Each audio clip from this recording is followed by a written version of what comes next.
Bonjour à tous et bienvenue sur Brest des Bois pour cette première vidéo de présentation du Dutch Oven. Donc, le Dutch Oven, c'est ce type de marmite, c'est aussi appelé le four hollandais.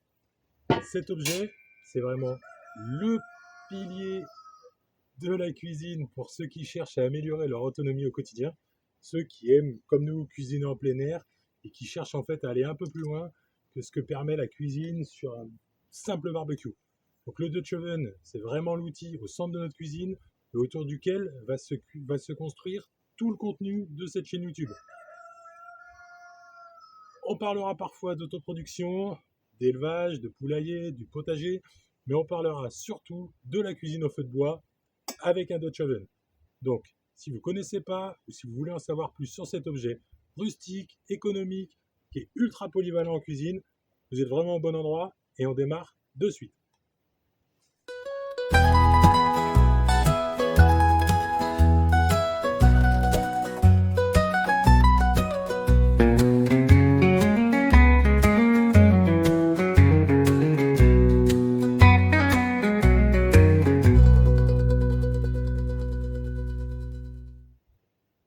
Donc, le Dutch Oven, qu'est-ce que c'est? Le Dutch Oven, c'est une marmite en fonte, mais pas seulement. Et on va voir bientôt, en y regardant de plus près, toute l'ingéniosité de cet objet. Et pour commencer, on va commencer simplement par parler du matériau, la fonte, la vraie fonte, la fonte d'acier, pas la fonte d'aluminium qu'on en trouve maintenant dans certains produits et qui n'a vraiment rien à voir. On parle vraiment de fonte d'acier, un matériel qui est extrêmement rustique, qui a fait ses preuves depuis le temps, c'est efficace, c'est un matériel qui est durable, qui est solide, qui nous plaît beaucoup. Et c'est surtout un matériel qui est hyper agréable à utiliser en cuisine grâce à l'inertie du matériau. C'est vraiment très lourd et ça va permettre de répartir la chaleur uniformément sur toute la surface, de cuire en douceur et vraiment de garder très longtemps la chaleur, du coup ce qui va aussi le rendre plutôt économique. C'est vraiment la marmite des anciens, celle qui pend au-dessus du feu dans les vieilles fermes, c'est la marmite des explorateurs, des aventuriers, ou encore c'est la marmite des pionniers, des Américains de la conquête de l'Ouest. Mais là où elle va trouver tout son intérêt, c'est dans sa conception, ces petites particularités qui font que le Dutch Oven offre des possibilités vraiment énormes en cuisine, et on voit ça maintenant.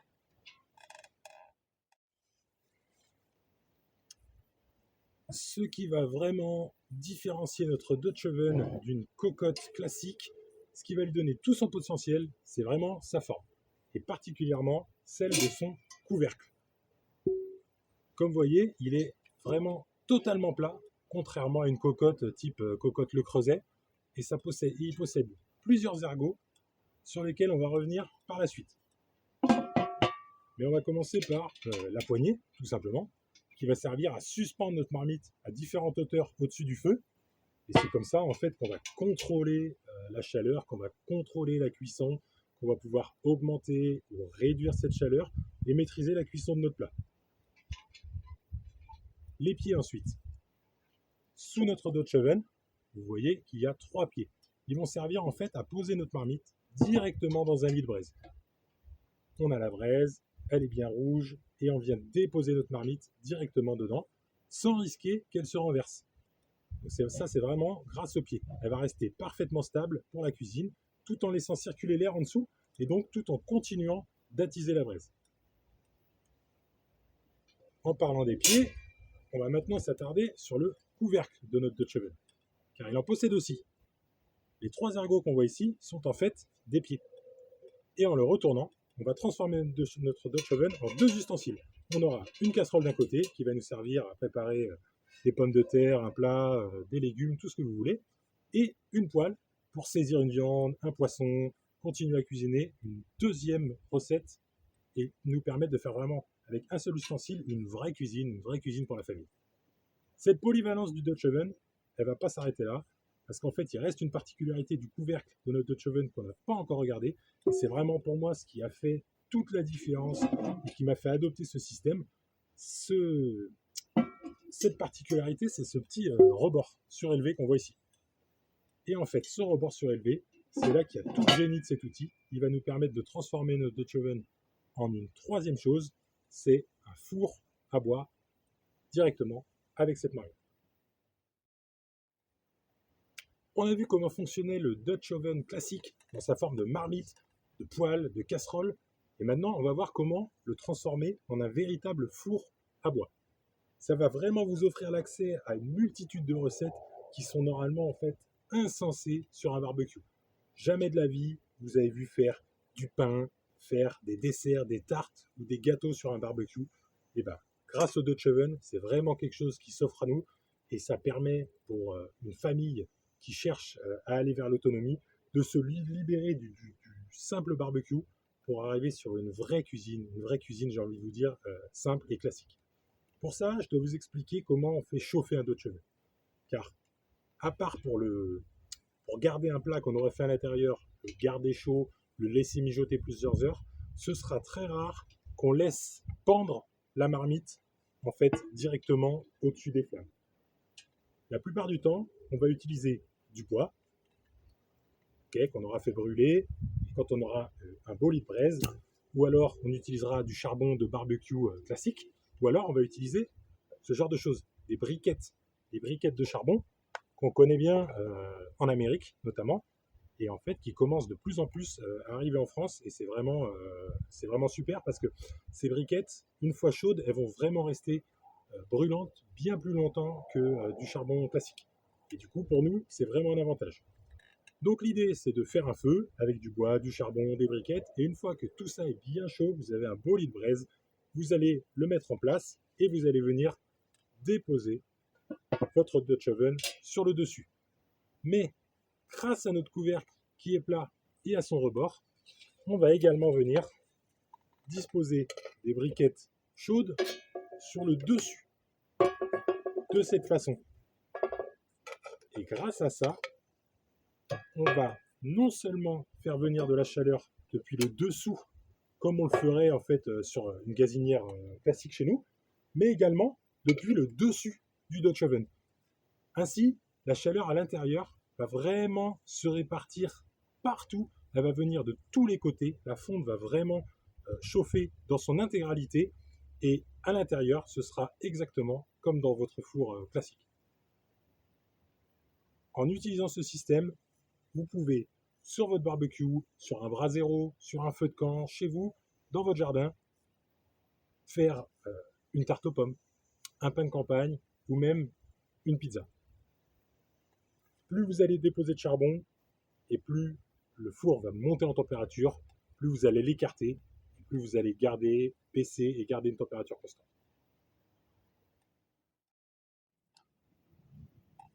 De quoi a-t-on besoin quand on veut démarrer la cuisine au Dutch Oven? Donc pour commencer, il va falloir d'abord un coin, un petit endroit pour faire du feu. Donc ça peut être un feu de camp, ça peut être un barbecue, un brasero. La seule question qu'il faut vous poser, c'est est-ce que c'est assez stable pour que je vienne y poser un matériel qui pèse entre 8 à 10 kg. Donc vous vous en doutez, ensuite il vous faudra un Dutch Oven. Une taille raisonnable, si vous voulez vraiment l'utiliser comme un four, vous pouvez trouver des Dutch Oven 4 litres 5, 6 litres pour débuter. Celui-là par exemple c'est un 9 litres. C'est plutôt gros pour des plats mijotés, ça va vous faire des bonnes quantités, mais pour le four, pour moi, c'est vraiment la bonne taille. Donc, je vous mettrai le lien en description de la vidéo. Mais pour moi, 9 litres, c'est vraiment ce qu'il faut pour une famille, en tout cas, pour démarrer. Ensuite, il va vous falloir une poignée et une paire de gants pour manipuler le Dutch Oven et le couvercle sans se brûler, tout simplement. Voilà. La poignée, elle va bien s'utiliser comme ça et elle va permettre de venir contrôler votre préparation et de reposer votre couvercle sans vous brûler facilement. Ensuite, les maniques, je ne pense pas avoir besoin d'expliquer. Chez vous, quand vous utilisez un plat et que vous le sortez du four, vous utilisez des maniques pour ne pas vous brûler. Mais avec votre Dutch Oven, c'est la même chose. Et enfin, on peut ajouter un élément, pas réellement indispensable, mais qui pour moi a vraiment sa place, même quand on débute, c'est le dessous de plat spécial du Dutch Oven. En fait, il est tout en fonte également et il va se mettre à l'intérieur de notre marmite, comme ça. Et une fois à l'intérieur, il va permettre de poser un plat, de poser une préparation qui sera complètement isolée des parois brûlantes du bas et du dessous. C'est un super plus en fait pour des préparations fragiles, comme certains desserts, comme certains gâteaux. Et c'est vraiment ce type d'outil qui va permettre de prendre toute la dimension de préparation de la cuisine avec un Dutch oven dans une utilisation comme un four à bois. Donc pour résumer, vous avez votre Dutch oven, vous avez le dessous de plat en fonte, vous avez la poignée et les gants. Si chez vous, vous avez un petit coin pour faire du feu, avec tout ça, vous êtes paré, vous pouvez démarrer.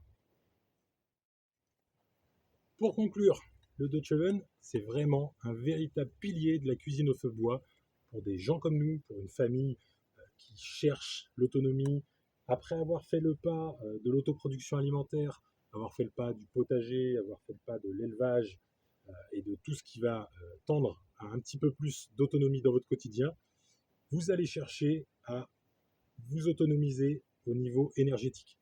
Et le feu, pour la cuisine, va permettre de s'autonomiser par rapport au gaz et par rapport à l'électricité.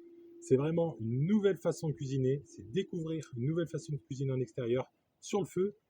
Aucun autre outil n'offre autant de possibilités culinaires aussi simplement.